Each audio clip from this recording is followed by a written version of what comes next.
Esta es la clase número 3 del módulo de análisis de regresión y econometría espacial. Hoy vamos a cubrir los problemas usuales que surgen en el análisis de regresión multivariada. Los objetivos de aprendizaje del día de hoy son entender los problemas comunes que surgen en la estimación de la regresión lineal. Segundo, conocer cuáles son las herramientas que existen para diagnosticar estos problemas. Tercero, identificar alternativas y remedios para evitar o mitigar el impacto de estos problemas. Los temas que voy a cubrir el día de hoy incluyen: primero, la falta de significancia, qué sucede cuando estiman un modelo y las variables de interés para ustedes no son estadísticamente significantes, cuáles son las causas de este problema y cómo se puede remediar. Segundo, qué sucede cuando hay multicolinealidad, es decir, cuando varias de las variables independientes están altamente interrelacionadas entre sí. Tercero, ¿qué sucede cuando hay problemas de especificación funcional y qué otros remedios pueden existir? Cuarto, ¿cómo se diagnostica y cómo se remedia la heteroscedasticidad? Recuerden que uno de los supuestos fundamentales era que los errores eran homoscedásticos, es decir, que tenían la misma varianza para todas las observaciones. El siguiente tema que vamos a cubrir es el tema de los outliers, es decir, observaciones que están muy distantes de la media. Después vamos a cubrir la importancia de la significancia estadística versus la significancia práctica.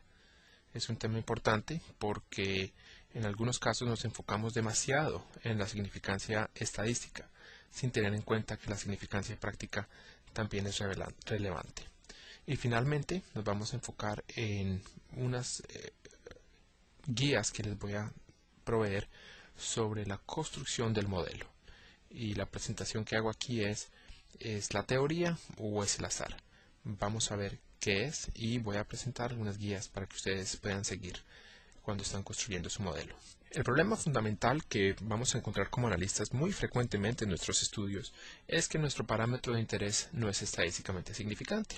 Es decir, que la hipótesis nula se mantiene y la hipótesis alternativa pues se rechaza.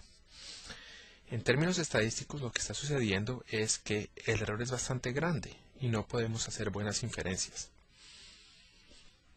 Tenemos un coeficiente, tenemos un error estándar del coeficiente del estimado y quiere decir que ese error es bastante grande. De tal manera que el coeficiente sobre el error estándar nos da una estadística t que es bastante pequeña. La solución fundamental que muchos podrían pensar es agrandar la muestra. Si agrandamos la muestra, pues tendremos más confianza sobre la relación que tenemos. Agrandar la muestra tiene o atiende una causa frecuente, aunque no es la única, es que nuestra muestra es demasiado pequeña. Si ustedes tienen una muestra de 50 o de 100 observaciones, no es sorprendente que vayan a tener 2 o 3 coeficientes que estén estadísticamente insignificantes. Aquí hago un paréntesis para un tema práctico bastante importante. La regla general que yo les voy a sugerir es cuando tienen 10 observaciones, por cada 10 observaciones que tengan, pueden estimar una variable más, un coeficiente más. Entonces, si ustedes tienen un estudio con 30 observaciones, máximo pueden estimar 2 coeficientes y una constante. Si tienen un estudio de 50 observaciones, pueden estimar máximo 4 coeficientes y una constante. De esa manera, si ustedes tienen un estudio con 30 observaciones y están estimando 6 coeficientes, pues es muy posible que muchos de los coeficientes no vayan a surgir estadísticamente significantes, porque es que no hay suficiente información para extraer de los datos que ustedes han proveído. De esa manera, agrandar la muestra es una manera de garantizar que por lo menos el tamaño de la muestra no sea el impedimento para que ustedes estén encontrando parámetros de significancia. No es sorprendente cuando hay una muestra bastante grande, digamos de más de 1000 o 2000 observaciones, que muchas de las relaciones que se encuentren a partir de los modelos sean estadísticamente significantes. Una segunda causa para que no haya significancia, que simplemente quiero tocar sobre este tema muy por encima porque ya lo hemos cubierto en 2 sesiones anteriores, es el error de especificación. Si ustedes recuerdan la relación que era curva, cuando asumíamos que la relación o suponíamos que la relación era lineal, el parámetro, el coeficiente no era estadísticamente significante, pero cuando efectivamente tuvimos en cuenta la relación curvilínea que existía, efectivamente vimos una relación importante. Así es que sugiero que hagan la gráfica de X contra Y, miren si hay una relación curva o no, porque puede ser la causa por la cual el coeficiente no es estadísticamente significante. Una tercera causa, que también es muy fácilmente diagnosticable, es que la varianza de la variable independiente, la que no es estadísticamente significante, es muy baja, es muy limitada. Y para entender por qué sucede esto, pues ustedes simplemente deben recordar de dónde viene el estimado del error del coeficiente, que es lo que se presenta ahí como S sub B1, el error estándar del estimado del coeficiente. Era la razón entre el error estándar de la regresión entre x1 como variable dependiente y las otras variables independientes, y abajo el error que no es explicado en y por las otras variables independientes. Si la varianza de x1 es limitada, puede generarse que los parámetros no sean significantes. La razón es que el residuo de la regresión entre x1 y las otras variables independientes, es decir, el error estándar de esa regresión, que es S sub u, va a ser muy alto, y por ende la razón entre ese error y b va a ser un número bastante alto. De ahí que existe ese problema. Dicho de otra manera distinta, si x1 tiende a x1 sombrero, el denominador va a tender a ser muy bajo y por ende ese coeficiente va a tender a ser muy alto. Finalmente, el otro problema que existe es el problema de colinealidad, que es un problema que vamos a atender con mucha más atención en un momento. ¿Qué es entonces la colinealidad? La colinealidad surge cuando una variable independiente x1, por ejemplo, puede ser predecida por otras variables independientes. El ejemplo más sencillo de colinealidad era cuando incluíamos la variable hombre y la variable mujer. Son perfectamente colineales, es decir, puedo yo adivinar cuál es el valor de la variable mujer a partir del valor de la variable hombre. Igualmente en ese caso, cuando hay la alta colinealidad, simplemente la variable va a resultar no significante. Cuando la colinealidad es perfecta, entonces la variable, el coeficiente no se va a poder estimar, y es cuando el programa entonces suprime una de las variables de manera automática. Vamos a pensar entonces en la colinealidad y cómo diagnosticarla, porque la colinealidad es, digamos que, fácil de identificar cuando tenemos una variable tipo dummy. En otros casos, la colinealidad surge entre dos variables. Es relativamente fácil de diagnosticar, como van a ver en un momento. Pero en muchos otros casos, la colinealidad surge por la interacción de bastantes variables. Variables que a un juicio inicial pues uno no podría esperar a priori que estuvieran tan altamente correlacionadas. Entonces las siguientes láminas van a enfocarse en el diagnóstico de la colinealidad. El primer paso antes de estimar cualquier regresión lineal es que conozcan sus datos. En este caso pueden ver todas las variables que uno tiene, cuántas observaciones hay para cada una, cuál es la media, cuál es la desviación estándar, cuál es el valor mínimo y cuál es el máximo, es decir, cuál es el rango de variación entre las variables. El siguiente paso va a ser entonces considerar la estimación de una matriz de correlación. ¿Qué es la matriz de correlación? Remítanse ustedes a las primeras dos sesiones del módulo 1. Es la matriz que resume la asociación entre dos variables. La regresión bivariada Si ustedes recuerdan, el coeficiente de una variable independiente es en efecto la correlación entre esa variable y la variable dependiente multiplicada por el error estándar o por la desviación estándar de una variable x sobre la desviación estándar de la variable y. Luego está altamente relacionada con el coeficiente. La matriz de correlación es una matriz que es decir, una tabla que muestra las correlaciones entre cada variable y cada otra variable. Esa es la matriz, es una matriz triangular. Esto quiere decir que solo nos interesa la mitad de la matriz, ya sea la mitad de abajo o la mitad de arriba, porque la matriz es simétrica, es decir, es igual. La relación entre el número de baños y el número de habitaciones es la misma que la relación entre el número de habitaciones y el número de baños. Entonces no necesito tener un rectángulo lleno de números, es más fácil ver un triángulo. Observen la diagonal de esa matriz, es decir, la relación, la asociación, correlación entre cada variable y ella misma. Es siempre 1, es decir, que cada variable se predice a ella misma perfectamente, que es lo que esperamos.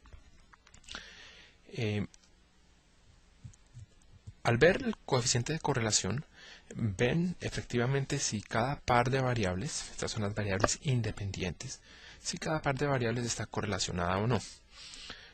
Tomen por ejemplo la variable LROOM, es decir, la variable si el apartamento o el predio tiene una sala que esté aparte de la zona social, o sea, una sala, un sitio donde uno pueda sentar a visitar. Miren la columna de la variable LROOM, no la fila. Ven que con ella misma la correlación es 1 y con otras variables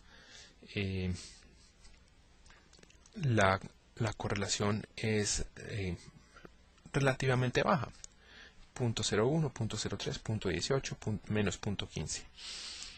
Miren la variable de junto, algo de la edad, igualmente correlaciones relativamente bajas. Miren entonces ustedes la variable área. La primera variable, miren la columna. Esa columna les muestra la relación entre área y todas las otras variables, ella misma y las otras variables que se incluyeron. Hay correlaciones que son mucho más altas, de 0.65, 0.67, 0.60. Eso me indicaría que puede haber un problema de colinealidad. Mi sugerencia es que cuando hay una correlación que es mayor de 0.9, tienen ustedes un problema de colinealidad y es posible que, como resultado, una de las dos variables o las dos resulten estadísticamente insignificantes. Entonces yo buscaría en una matriz de correlación valores de 0.9 o menos 0.9 o más. Eso quiere decir que yo puedo estimar una variable con la otra variable, o sea que esa variable no me aporta mucha información a la regresión y por ende la variable no es estadísticamente significante en mi regresión. Y como dije anteriormente, es muy posible que los patrones de correlación entre variables sea más complejo que simplemente una simple asociación o correlación entre dos variables. Por ejemplo, supongan que son 3 o 4 variables o que juntas el número de habitaciones, el número de baños y la presencia de una sala en la habitación o en el apartamento, juntas determinen el área del predio, del apartamento. ¿Tiene sentido? Cada una contribuye a explicar un poco más lo del área o el tamaño del área de cada predio. El diagnóstico más eficaz para determinar la colinealidad es el siguiente. En términos intuitivos, lo que hacemos es coger cada una de las variables independientes y hacer una regresión con cada una de ellas como la variable dependiente y las otras sirven como variables independientes. Es decir, que si ustedes tienen n variables independientes, van a hacer n regresiones. Para cada una de esas regresiones yo miraría el coeficiente de determinación. Si el coeficiente de determinación es mayor que, digamos, 0.8, 0.9, ya les voy a hablar de ciertas guías. Si el coeficiente de determinación es alto, quiere decir que las otras variables independientes me explican muy bien y por ende yo no tengo mucha variación propia. Y es por eso que no tengo mucha variación propia que estoy saliendo estadísticamente insignificante en mi modelo tratando de explicar la variable dependiente de interés. Afortunadamente, no tenemos que correr esas regresiones a mano. Es decir, si ustedes tienen 9 variables independientes, no tienen que hacer 9 regresiones.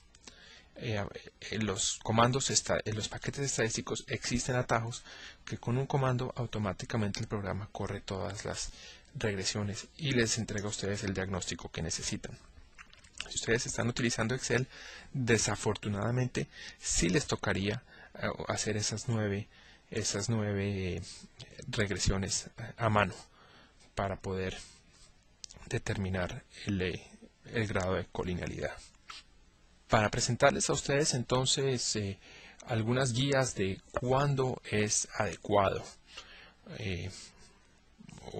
o no adecuado, si es el caso, incluir variables colineales.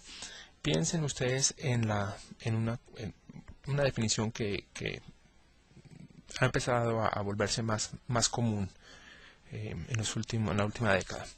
Piensen en lo que se llama la tolerancia. La tolerancia se define únicamente como 1 menos el coeficiente de determinación. Para cuando esa variable, la tolerancia de una variable es 1 menos el coeficiente de determinación cuando esa variable era una variable dependiente. La tolerancia pues va a variar de 0 a 1. Cuando la variable es cerca a 0, quiere decir que el coeficiente de determinación era muy alto, o sea que hay muy alta multicolonialidad. Cuando la tolerancia se acerca a 1, quiere decir que el R cuadrado es casi 0, o sea muy baja colinealidad. Queremos una tolerancia alta. Cuando la tolerancia es más de 0.25, estamos bien. Cuando la tolerancia es menos de 0.25, no estamos tan bien. Esto se aproxima al punto 9 que yo les había mencionado anteriormente en la correlación, la matriz de correlación, sino que ahora estamos no solo contabilizando cada par, sino estamos contabilizando cada variable y todas las demás variables tomadas conjuntamente como posibles contribuyentes a la multicolinealidad.